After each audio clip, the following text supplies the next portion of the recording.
Bom dia, queridos alunos. Aqui quem está falando é a professora Paola. Hoje daremos continuidade ao capítulo 8 com o conteúdo storyboard e micro-roteiro. Bom, vamos seguindo aqui com a leitura, na página 56, Felicidade Clandestina. É um storyboard baseado no conto da Clarice Lispector de mesmo nome, tá? Então, aqui na sequência, nós temos seis cenas com uma personagem segurando um livro, parece aparentemente grande, e muito feliz, bem satisfeita de estar com esse livro.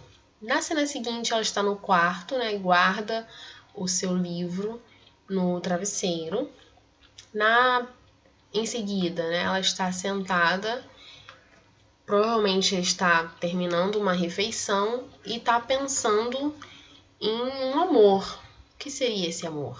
Uma pessoa? Ou o próprio livro, já que ela apresenta a mesma feição de felicidade. E embaixo a gente tem a personagem dando uma conferida no seu livro que está guardado embaixo do seu travesseiro.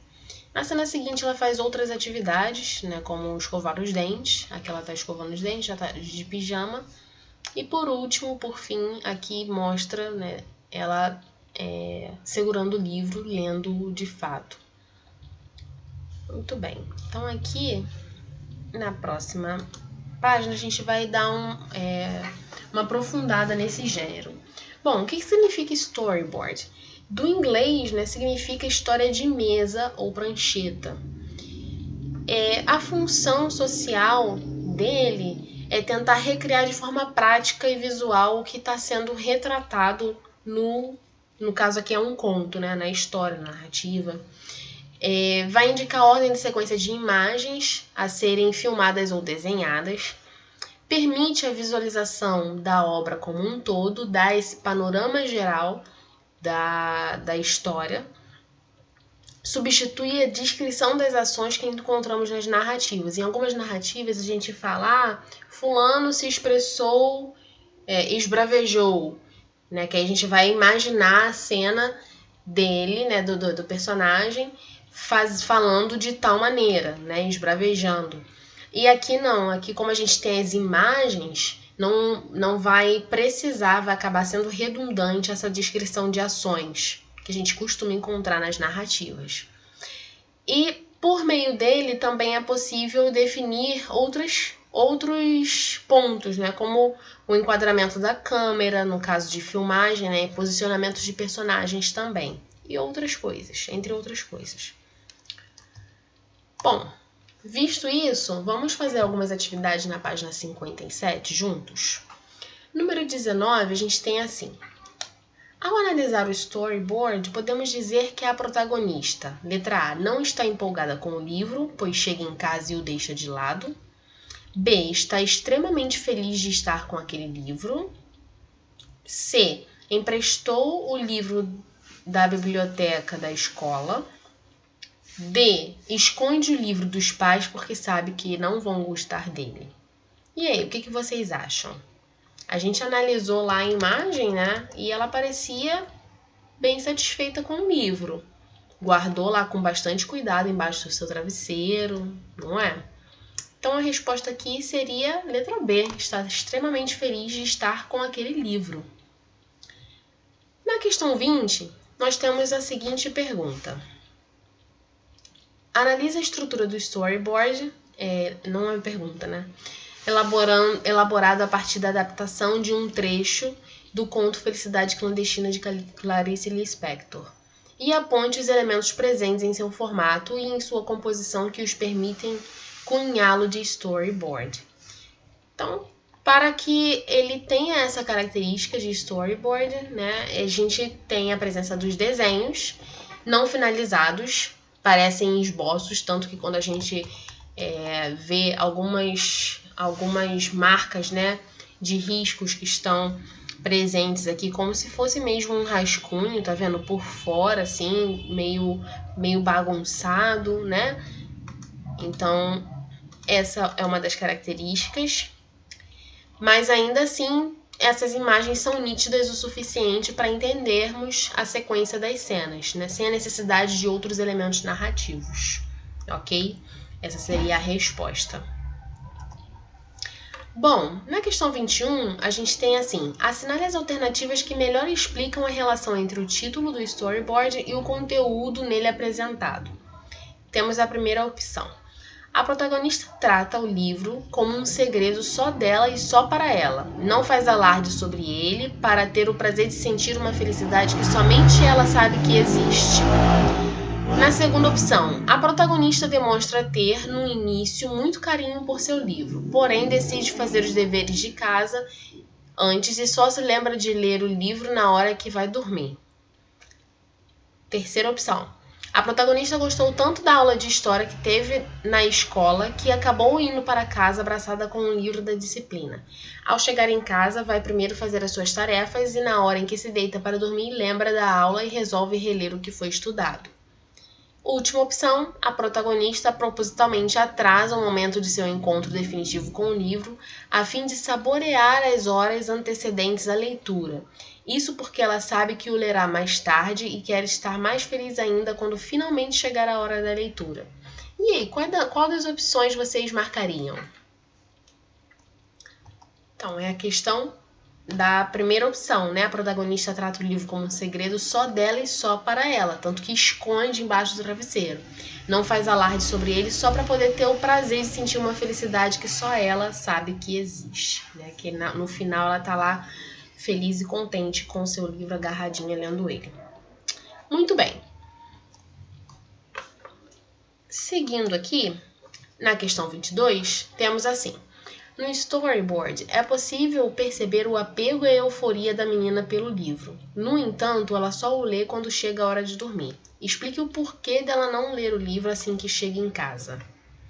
Como a gente já respondeu na última questão, né? Ela demora de ler a demora na leitura desse livro é justamente proposital, porque ela quer aproveitar todos os momentos que antecedem essa leitura de fato. Espera por um momento de felicidade e também a espera, né, desse momento de felicidade também a deixa feliz.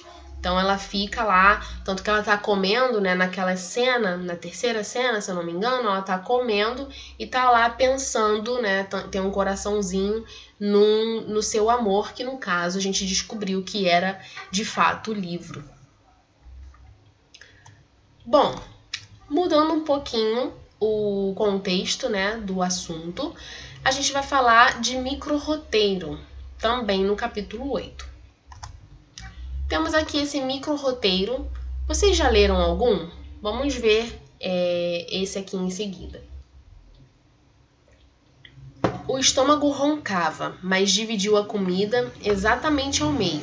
Arroz, feijão e ovo. Para ele e para aquele cão miserável que só fazia dar desgosto. Aqui, não sei se dá para ler, é a Laura Guimarães, @Laura Guimarães, tem um arroba aqui, bem informal, né? A gente consegue visualizar aqui características que são marcadas da oralidade, como pra, né? Pra ele, pra aquele, tá? Então é um gênero bem informal. Bom, esse gênero ele passou a circular em 2009, foi difundido pela própria Laura Guimarães, autora daquele micro-roteiro, com o projeto Micro-roteiros da Cidade, em que se espalhavam esses roteiros, né, micro-roteiros, pela cidade. Se aproxima de um texto poético, tá? Tem a intenção de narrar cenas do cotidiano, como aquela que a gente acabou de ler, né? Uma pessoa que está dividindo ali a sua refeição com um cachorro de rua, né, miserável. Possivelmente essa pessoa também é uma pessoa de rua e recebeu essa doação, está se alimentando e acabou dividindo esse alimento com o seu companheiro de rua.